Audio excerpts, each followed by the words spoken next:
Hello students. तो आज की इस वीडियो में डिस्कस करेंगे impact of second world war on English literature. इससे पहले impact of first world war on English literature और लाइफ पर जो क्या इम्पैक्ट पड़ा था उसका जो है मैंने ऊपर ही जो है मतलब इससे पहले जो वीडियो है उस पर जो है फर्स्ट वर्ल्ड वार का जो है इम्पैक्ट बताया गया है। अगर आप नहीं देखे तो जाकर के आप देख सकते हैं, ठीक है।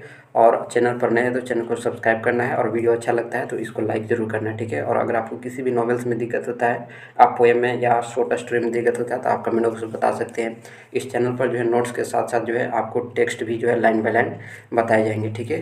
चलिए स्टार्ट करते हैं। सबसे पहले इंट्रोडक्शन से स्टार्ट करते हैं। तो the second world war took place between 1 September 1939 to 2 September 1945, ठीक है। कब से कब शुरू हुआ? 1939 से 1945 तक रहा था ये, ठीक है। डिस्टर्ब्ड द होल वर्ल्ड, और पूरे वर्ल्ड को ये क्या किया था? डिस्टर्ब किया था। Causing A societal disturbance that effect every aspect of the society, ठीक है, culture and also English literature, ठीक है। The Second World War was by far the deadliest conflicts in human history, and estimated 50 to 60 million soldiers and civilians were killed in the war, ठीक है। तो 50 से 60 million soldiers और civilian जो है इस वार में जो है मारे गए थे, ठीक है। While over 20 to 30 million additional deaths resulted from war-related disease and famine, ठीक है। तो ये भी आप समझ सकते हैं कि कितना बुरा दिन था, ठीक है। World war second affected the society and the life of the people very badly because many soldiers and civilians died during the second world war, ठीक है। There was also a shortage of food, अब food की तो कमी हो गई ही, ठीक है। And most of the foods were served to the soldiers and the common people were dying because hunger, ठीक है। तो भूख से भी जो है कितने मरे थे, ठीक है। आगे चलते हैं। There were only death and destruction everywhere and the people lost their family, ठीक है। और ये भूख के कारण जो है कई फैमिली ने अपना परिवार खो दिया, ठीक है, फैमिली मेम्बर को खो दिया इन द सेकेंड वर्ल्ड वार में। The Second World War was so destructive and brutal that it wiped away the entire generation of young men. It is tragic to consider all the lost potential and manpower.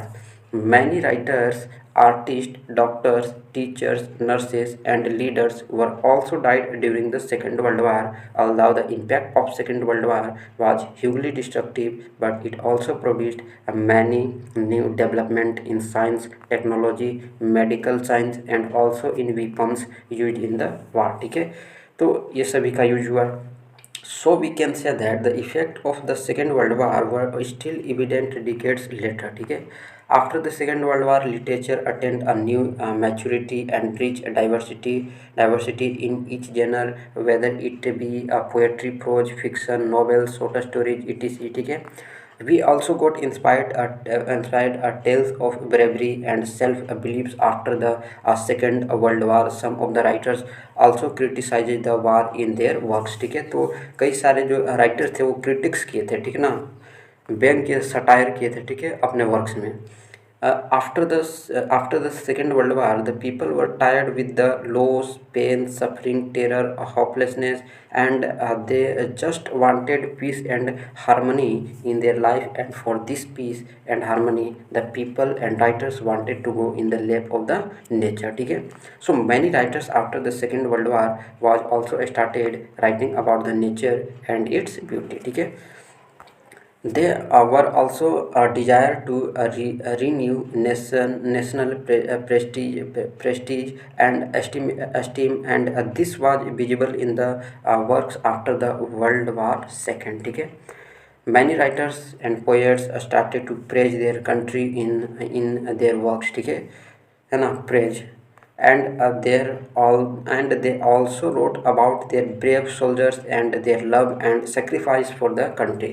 Thus we can say that the Second World War impacted the whole literature and its genre, ठीक है। Prominent writers और poets की बात कर लेते हैं तो Sydney Keyes, ठीक है, he was a English poet and a soldier in the second world war. He was killed in the action. Some of his famous poems are the iron laurel, ठीक है, 1943, और इन 1943 द क्रूएल सोल्स्टी, ठीक है, अब next writer है Keith Douglas, ठीक है। He was also a war poet and a soldier in the second world war. He also contributed significantly in the literature during the second world war.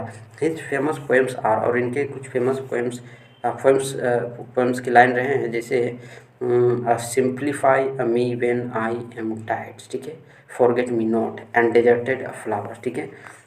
Next writer है William Golding, ठीक है।